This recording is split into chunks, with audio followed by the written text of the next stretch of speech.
Mary, Mr. Silva is here again. Again? This is his third visit this week. I know. He says his arm hurts, but his tests are all normal. Okay, send him in. Mr. Silva, please come in. Dr. Mary will see you now. Good morning, Mr. Silva. What brings you in today? He says his left arm hurts since yesterday. Mr. Silva, we checked your heart last Monday. Everything was fine.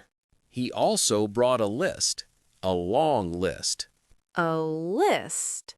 Yes, 12 symptoms. He wrote them all down.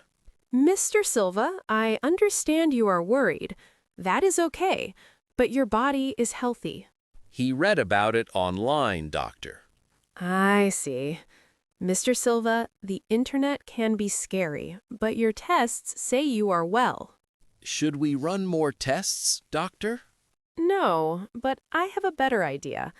Mr. Silva, I will refer you to a colleague. She helps people who feel very anxious about their health. Oh, that is a good idea. You are not sick, Mr. Silva, but your worry is real. She can help with that. Oh, he looks relieved, doctor. Good. John, please schedule the appointment before he leaves. Of course. Right away, doctor.